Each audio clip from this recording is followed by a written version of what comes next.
Welcome back, everybody, to another episode of Millbee, the socially awkward bastard. Hi, Emmy, how's it going? I think your mum's so hot. Oh.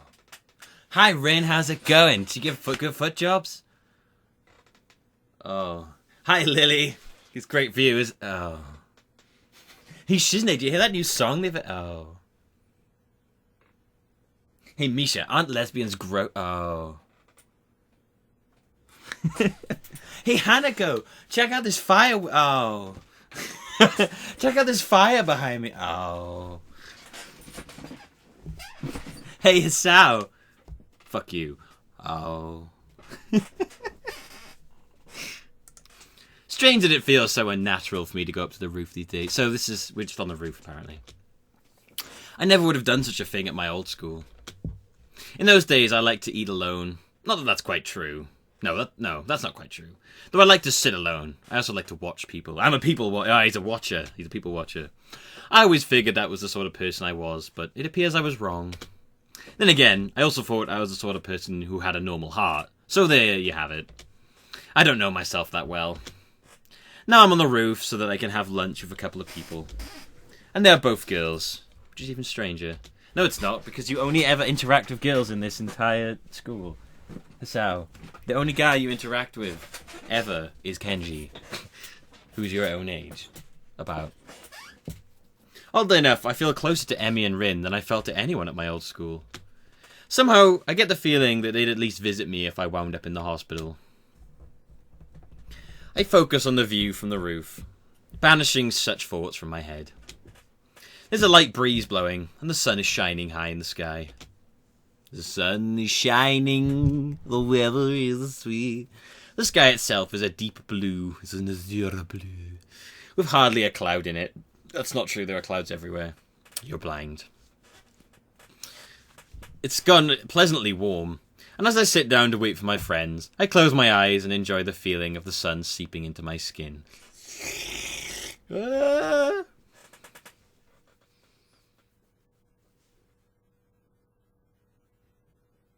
The voices intrude upon the edge of hearing. Seem to have fallen asleep on us, Rin. Maybe he's faking to lull us into a false sense of security. Why would he do that? No idea. Still, you make a good point. We should kick him or something to make sure he's really asleep. Huh? What? Don't kick me. Emmy looms over me like only a short girl can, peering at me intently. Don't kick me with those things, you'll do damage. Oh, you're awake. I guess we don't have to kick you then. Was it part of your master plan? What are you talking about? Emmy shrugs, her twin tails bouncing with the motion. I'm not sure either. You must be pretty tired to fall asleep out here. Although it's pretty comfortable, I suppose. She plops down next to me and begins to eat. Rin sits opposite from the two of us, a move which only makes me more aware of the girl sitting next to me. If I didn't know any better, I swear Rin did it on purpose. I concentrate on my food to tune out the majority of the conversation that Rin and Emmy are having. Despite my best efforts, however, I still find myself glancing over at Emmy whenever she speaks. I noticed how she purses her lips when she's thinking about something, squinting slightly as if she would improve her thinking ability. You just gotta kiss the girl. What's that, from Little Mermaid? I don't think that's how the song goes. Rin says something that makes Emmy laugh, and I notice, perhaps for the first time, how she laughs with her whole body. Oh, that's so funny. Jesus Christ. I'm not gonna make you laugh anymore. It terrifies the shit out of me. Her head thrown back, almost like she's about to fall over. Probably look like a creep. It's about this time I realise Emmy's looking at me. Her voice raised slightly, so she's probably just asked me a question. Huh? Sorry, I kind of zoned out for a moment there. Yeah, no kidding, you were just like... I love you. Emmy rolls her eyes, while a slight quirk of the eyebrow is the only sign that Rin's even paying attention. I said, did you get a career survey in your class too? You know, one of those, what do you want to do after high school things. I don't think so. Maybe I'll get one tomorrow.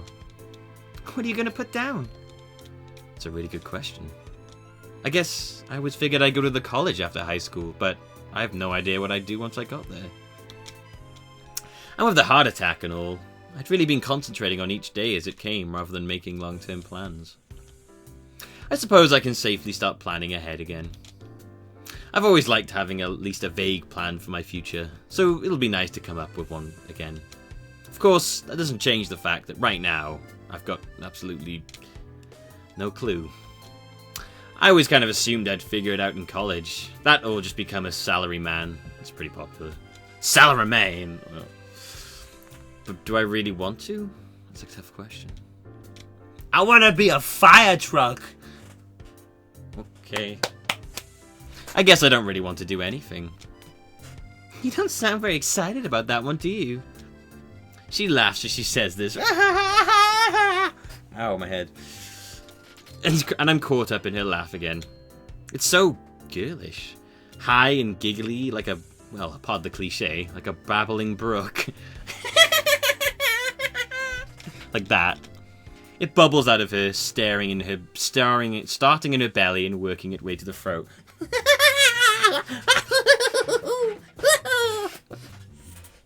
I'm not gonna go full Misha again.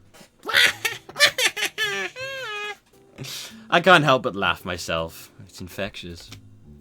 Yeah, I guess I'm pretty unhappy with the salaryman idea.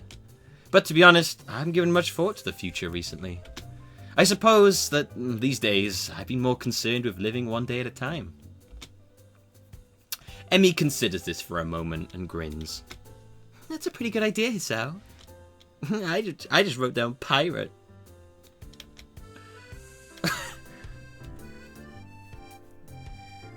Is it because of the legs?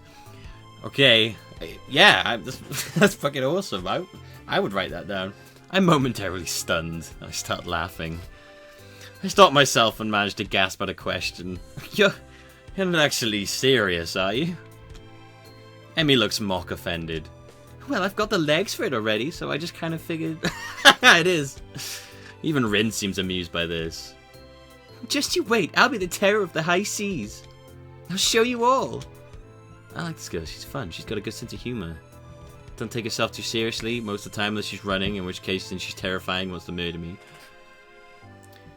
I've been working on my pirate voice. She suddenly springs up and begins swaggering up and down the rooftop shouting orders. Yarr! She becomes a man at this point. Yarr, me hearties! Give 'em a broadside of long guns! Of course, it's like, wow, that's really good. You just sound like a man. We'll wear their guts for garters! Do you even know what that means? Rin's unexpected interruption stops Emmy in her tracks. Not really. But it's all the delivery. Certainly is. You sound like a man when you say it. The ringing of the bell prevents her from demonstrating her point further. Emmy dashes off immediately, leaving Rin and myself alone on the roof. Bye! Rin stares at me intently for a few moments. Is there something wrong? Rin considers this question closely for a moment. After a lengthy pause, she shakes her head. Nope. Oh, why the staring then? Rin shakes her head again. Nope, I don't get it. Get what? The staring thing. You two seem to, but I don't. Great, she's always staring. Now she probably thinks I'm a pervert or something. I don't think she does. I don't think she can even comprehend how that works. Actually, probably not. This is Rin we're talking about after all. She doesn't conform to any social norms. Still, I feel the need to defend myself. I wasn't staring, I was just tired. Rin actually snorts at this, but doesn't say anything. It's worse if you get defensive. No, really, I was just distracted is all. Eager to end this conversation, I head back down to class. Okay, yeah, Misha. I'm greeted by the twin spectres of Shizune and Misha, looking like they mean business. Well, Shizune looks like she means business anyway. Misha just looks like she's about to start laughing at any minute. I like to imagine that if I don't get involved in their life, that those two end up together. I'm gonna just pretend that's what happens. Up on the roof again, Hichan? You know it's dangerous, don't you? Yeah, hey, what the fuck? You two go up there. Hey, don't shout at me about that. I know you two go up there. That's right. The school cannot be held responsible for any injury that comes from being up there, you know. Furthermore, we could report you for breaking the rules. Misha leans in and whispers conspiratorially. We won't, Hishan. You feel too cute together. She straightens up again, laughing at my sudden blush. You're too easy to tease, Hishan. Hey, come on. I'm still new here, sort of. Isn't it mean to pick on the newcomer like this? Nope. It's to help you get acclimated to your new surroundings. Ah, I see. Well, do you have to be so overzealous about it? Yep. Ah, that aside, Hichan, we were looking for you this morning, but you weren't in your room. Of course I wasn't. I was out of my morning exercise, or here in class, bright and early. Unlike you. Shizune looks peeved. And a beat later, so does Misha. She tries to, at any rate. That was because of student council business. You should be grateful that we worked so hard for you. Oh, I am. So, what did you need me for? Not another attempt to rope me into their dirty work, I hope. We had to give you something, but since you went around, we dropped it off in your room. Something? Like what? Oh, you'll find out when you get back, Hichan. Thought I was free from the Misha, but I'll never be free from the Misha. Misha will hold sway over me for the rest of my life. I will carry Misha with me for the rest of my life. It's a burden that I will have to bear forever now. Muto entering the room ends our conversation, and we all head to our seats. It's only after I've settled down at my desk and the teacher started talking about something or other that something odd strikes me. What does Rin mean, you too seem to? Was Emmy staring at something too? For a brief moment, I considered the possibility that Emmy was staring at me the way I was staring at her. Of course, that's ridiculous. Oh, guys. Oh, my God. Oh, my God. Ah. Still, I can't deny that I wouldn't mind if it were true. But it's best not to think of that. No need to get my hopes up. Come to think of it, when did I start having hopes like that anyway? I shake my head in an attempt to clear it and focus on the lesson. After class, I make my way to my room. Muto really piled on the homework today. Oh yay, it's my favourite guy. Before I can open my door, however, I'm suddenly intercepted by Kenji, who has just exploded out of his room in a flurry of papers. We need to talk. These rooftop shenanigans of yours, man. They gotta stop. What? How does everyone know about this? You're running around on the rooftop with the limbless wonders. They're women, man. You get yourself killed running around like that? I don't follow. How is this like big news? Kenji sighs and adjusts his glasses before what could be understood as an attempt at explaining himself patiently. The limbless wonders. Limbless wonders! I think that'll be the name of this episode. Look, we're friends, so I'm telling you this for your own good. But if I were to kill someone, I'd do it by throwing them off the roof and making it look like an accident. Knowing what I know, that's actually kind of a scary sentence.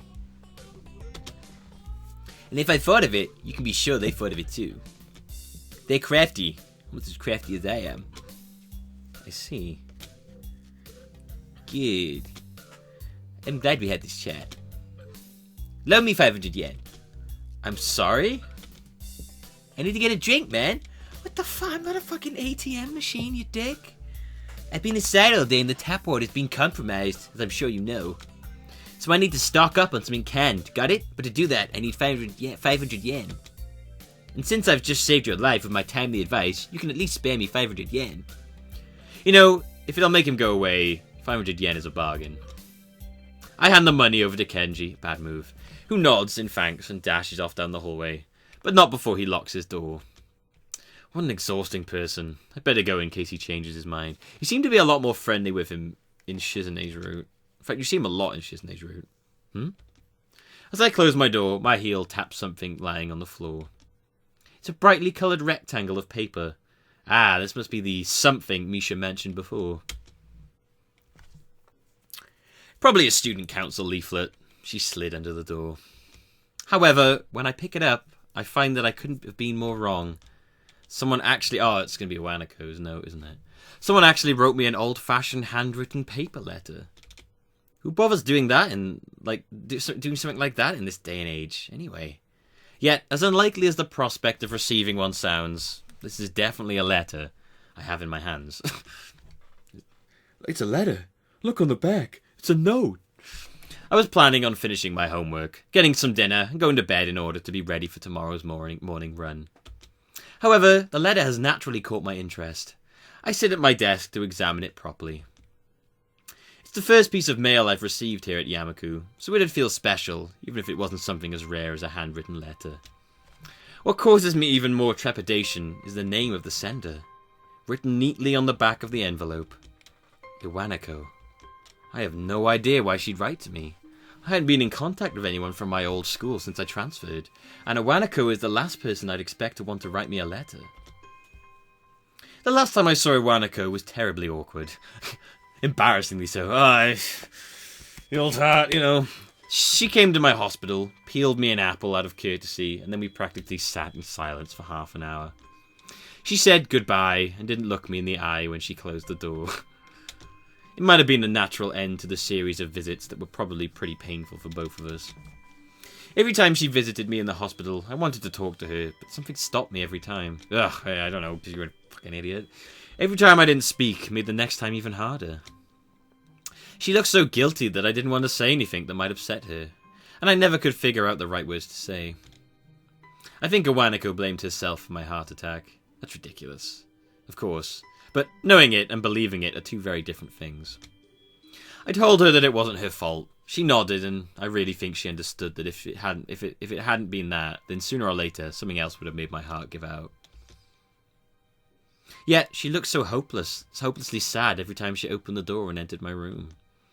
So I never managed to say the things I wanted to say. In the end, that might have hurt her even more. I hate how he talks himself out of stuff. Carefully, I opened the envelope and drew out the folded letter from within. Dear Hisao, how are you? I hope you are well and happy at your new school. Everyone here misses you. Almost all of our second-year class got put together in Class 3-1 for the final year, so we're pretty comfortable right now from the beginning of the year. I'm sure you would have been assigned to this class as well. The mood among the third years seems to be very anxious about the final exams. The teachers are badgering us about it all the time, even old Mr. Takabana, who is, by the way, our homeroom teacher this year. Would you believe it? I was sure that he'd retire after our second year, but here he is, nagging everyone about studying for exams. I think things like that are the main reason why the mood among the third years is so nervous. I must admit that I'm somehow losing confidence in myself as well, even though I've always fared reasonably well in exams. I think that's the same thing every time. It's so weird to think we're already seniors, isn't it? Time has really flown past. I wonder where it went. The new first years seem so young and somehow really innocent. I keep wondering if I was like them in my first year. I've been feeling nostalgic like this for the whole first trimester. Wait, you're pregnant? Oh, okay. It's my third trimester. It's your I can't suggest you fly on your third trimester. There are other things I want to say. I'm writing to you because I felt that there are things I should have said after the incident back in winter. I really regret that I wasn't able to say them in person, and I have no excuse for it. Yeah, I think I have quite enough of this. Fuck this. I crumple... I like that one. I've had enough of this. Fuck that. I crumple up the sheet of paper and toss it across the room. My aim is off, so the letter rolls under my nightstand instead of going into my wastebasket. That was an apology for abandoning me, except I don't know that I really need it anymore at this point. The hospital seems like a lifetime ago, and here now, I've got other things on my mind. Emmy, for starters. It wasn't great to be abandoned during my stay, but it's not something I'm worried about anymore. In fact, I hadn't even thought about the hospital in what feels like forever until this letter came in. It's almost annoying to have received it. Wow, he's taking a seriously offensive tone to this letter. Just fucking, hey Wanako, fuck you, why'd you do this to me? The other times he was more think about it. This time he's just no, fuck, no, screw it, out. I got exams to study for, myself. I have no time for the past. Now, how about that homework? Wow, dude, he moved on. Good on you, man. Good. Good. Good. So, what's the plan for today, anyway?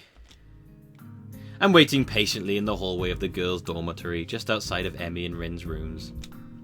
Emmy is apparently helping Rin with getting dressed. I suppose that makes perfect sense, as I've no idea how Rin would get dressed otherwise.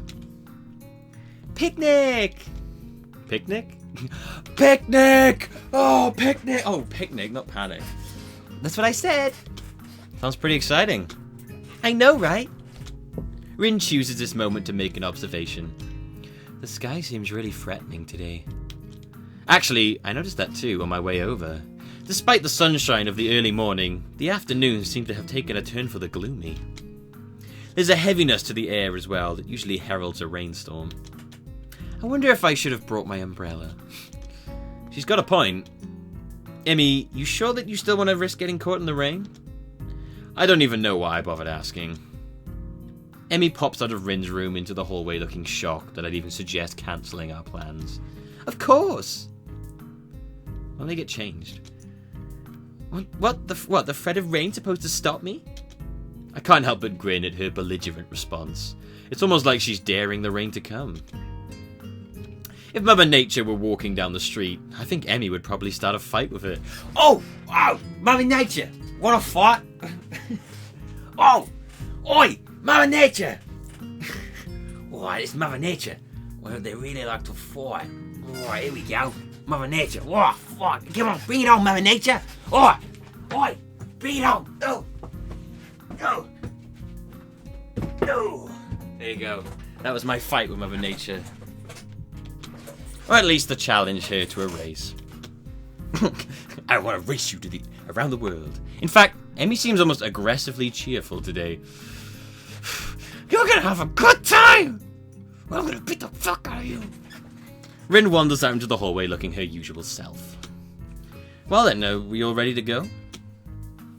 I'm ready. Hisao's like, you know when you change, do you ever touch breasts? Socially awkward, Hisao. Ah. Rin nods and says a single word. Basket. Beg pardon? The basket in Emmy's room. You should carry it. Emmy claps her hand to her mouth, embarrassed. Oh my gosh, I totally forgot all about it. Nice save, Rin. Emmy darts into her room and emerges with what looks like a very well-stocked picnic basket. And she hands it over to me. I note that it feels heavy enough to be one too. Good lord, how much food did she pack? Most of the point, where did she get the money for all this? Oh, she sells coke on the side. So are we all... So we set to head out? Yep. Rin gives another nod as we head out of the dormitory. I can't help but frown when I notice how grey the skies got on in the 10 minutes I was inside. Still, Emmy does not seem concerned by such pretty concern. It's literally like someone's just washed the colour out of a picture. Concerned as the colour of the sky, she's positively skipping as we walk. Which reminds me, where are we going? This brings Emmy up short, and she shoots me an embarrassed look. You know, I hadn't really thought of that. What do you think, Hisao?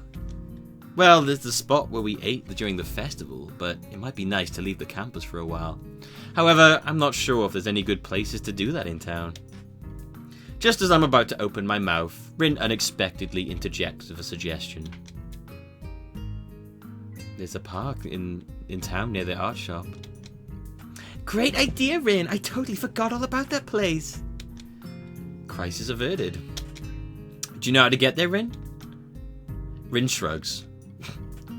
It's pretty likely. Rin, you're such a third wheel right now. You're cramping my style. I want to make the moves on Emmy and you're totally in my way. Good enough for me. I would prefer knowing for sure, but what the hell. Lead on, Rin. We're not gonna make our way there if Rin is guiding us. Oh god. What are we doing? The three of us quickly make our way off campus and take the road down into town. The basket's a bit heavy. I hope the park is close by. We pass the art supply store, Rin slowing her pace slightly as we go by. Emmy notices Rin change of pace and stops. You want to go in, Rin? Rin shrugs. Nothing I need. You sure?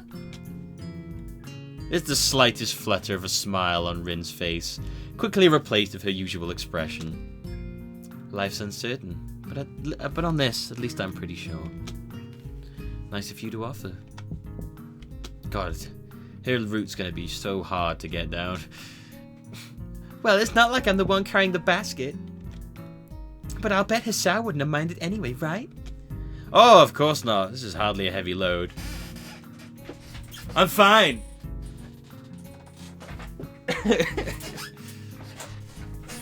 I flex for emphasis. Strongest man in the world. Emmy stifles a snort of laughter by pointing to the park at which we've suddenly arrived. Whoa, what the hell? How are we here? Oh, I remember this place. I ran into you here for one time, didn't I, Rin? Literally ran into you.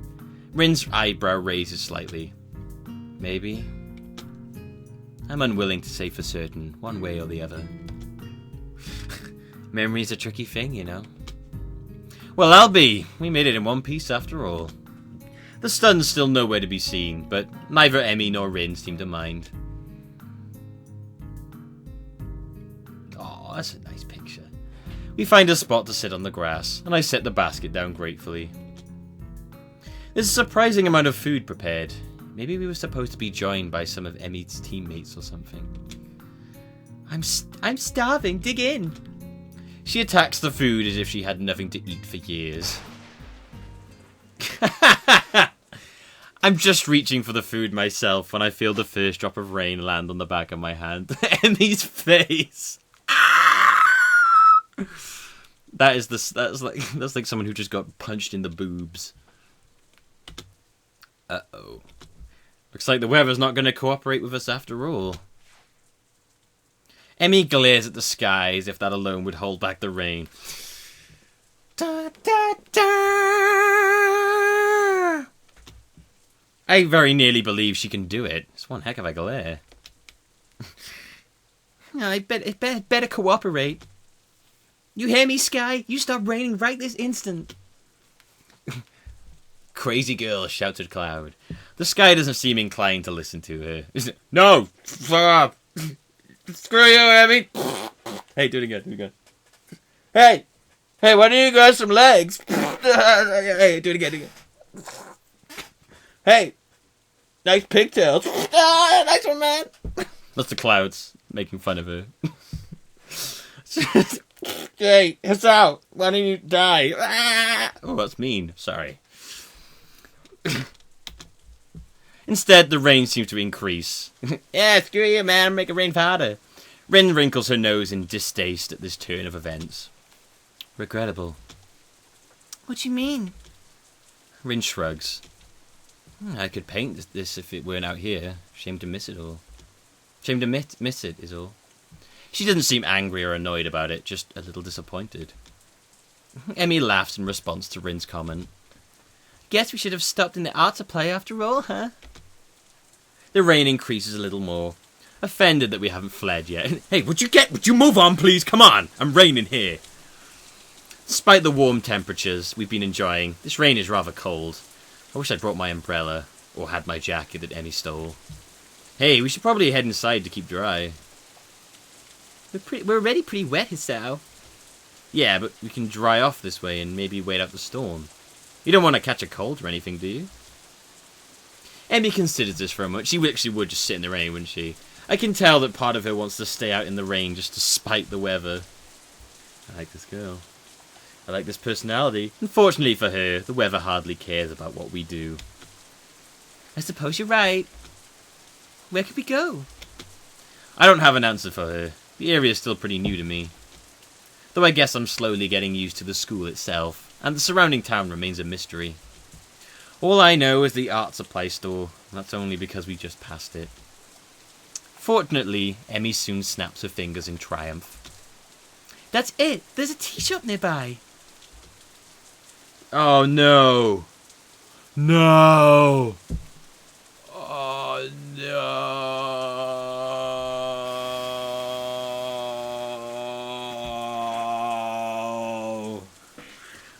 We could have some tea and dry out no problem. That doesn't sound like a bad idea. Great. You know where it is? Emmy nods, looking fairly confident. Sure do. I think. But it'll be an adventure either way, right? Adventure, huh? Well, I suppose we could use a little adventure. I think as long as we get out of the rain, I'll be happy. The picnic basket is a little lighter now, at least. Lead on. Rin and I follow Emmy as she weaves through the streets with something approaching confidence. Now a left here. There, the Shanghai. Emmy beams triumphantly. She points to the tea shop. It seems fairly crowded inside. A symptom of the sudden rain, I'm sure.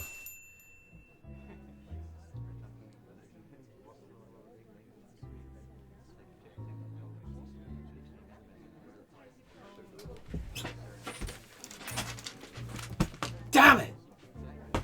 God damn it! Shit.